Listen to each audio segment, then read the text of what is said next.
All I'm saying.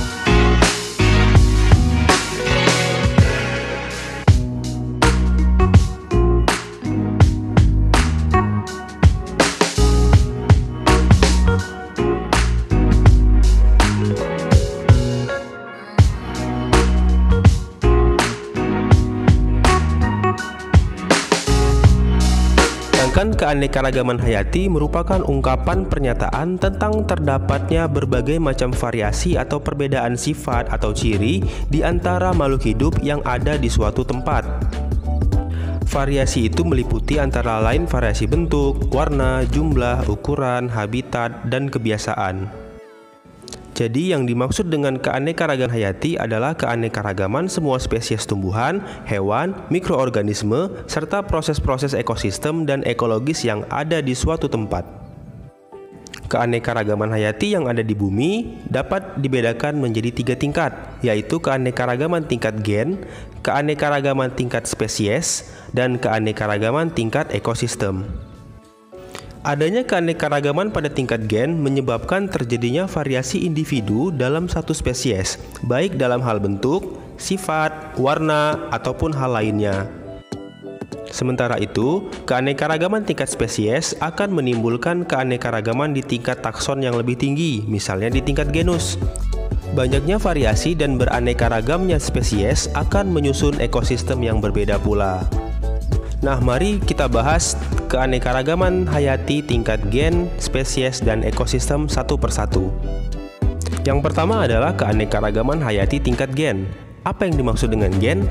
Gen merupakan faktor pembawa dan pengendali sifat-sifat makhluk hidup yang terdapat di dalam kromosom. Kromosom itu sendiri terdapat di dalam inti sel. Pada dasarnya, gen-gen yang dimiliki oleh setiap makhluk hidup mengandung perangkat yang sama, tetapi berbeda susunannya. Karena susunan gennya berbeda, setiap makhluk hidup memiliki sifat, fisiologi, anatomi, dan morfologi yang berbeda pula. Setiap makhluk hidup memiliki gen yang sangat banyak dengan susunan yang beragam, sehingga apabila terjadi perkawinan dua makhluk hidup, akan terjadi rekombinasi gen dan terbentuk susunan gen yang baru. Hal inilah yang menyebabkan keanekaragaman gen menjadi makin tinggi. Makin banyak jenis gen yang terdapat dalam satu spesies, makin banyak. Nah, contoh keanekaragaman tingkat gen yang dapat kamu temui adalah jengger pada ayam. Kita mengenal beberapa bentuk pial atau jengger pada ayam, antara lain pial mawar, pial ercis, pial walnut, dan pial tunggal. Semua pial tersebut dimiliki oleh spesies yang sama, yaitu ayam atau galus-galus. Meskipun spesiesnya sama, setiap ayam memiliki gen yang berbeda-beda, sehingga bentuk pialnya berbeda pula. Keanekaragaman gen juga terjadi pada manusia. Keanekaragaman ini menunjukkan sifat-sifat berbeda, antara lain ukuran tubuh, warna kulit, warna mata, serta bentuk rambut. Nah, contoh lainnya adalah cangkang-cangkang pada keong atau kerang. Cangkang-cangkang tersebut memiliki motif dan warna yang bermacam-macam. Hal itu juga menunjukkan adanya keanekaragaman pada tingkat gen. Motif dan bentuk cangkang kerang atau keong merupakan sifat yang nampak dari luar atau fenotip. Selain faktor genetik atau genotip, fenotip suatu jenis makhluk hidup juga ditentukan oleh faktor lingkungan. Oleh karena itu, dua makhluk hidup yang memiliki susunan gen yang sama belum tentu memiliki fenotip yang sama pula. Semua makhluk hidup dalam satu spesies memiliki perangkat dasar penyusun gen yang sama, tetapi dengan susunan yang berbeda-beda tergantung pada induknya. Hal itu yang menyebabkan timbulnya keanekaragaman pada tingkat gen. Nah, yang kedua kita akan membahas tentang keanekaragaman hayati tingkat spesies.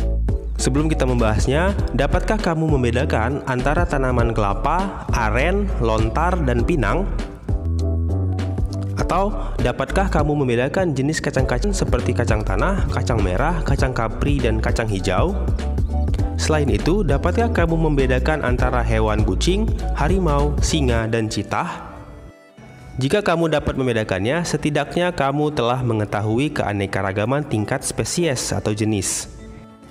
Untuk mengetahui keanekaragaman hayati tingkat spesies pada tumbuhan dan hewan, kamu dapat mengamati ciri-ciri fisiknya, misalnya bentuk dan ukuran tubuh, warna, dan kebiasaan hidup.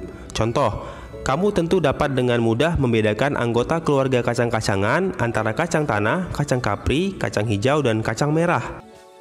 Hal ini disebabkan di antara mereka ditemukan ciri-ciri yang berbeda antara jenis yang satu dengan yang lainnya. Ciri-ciri tersebut diantaranya adalah ukuran batang, kebiasaan hidup, bentuk biji, bentuk buah, warna biji, jumlah biji, serta rasanya. Demikian pula halnya dengan tanaman kelapa, aren, lontar, dan pinang. Meskipun termasuk dalam famili yang sama, yaitu famili Arecaceae, mereka memiliki perbedaan ciri-ciri dan sifat, misalnya tinggi batang, bentuk daun, bentuk bunga, serta tempat tumbuhnya. Contoh lain adalah hewan dari anggota famili Felidae atau keluarga kucing, yaitu kucing, harimau, singa, dan citah.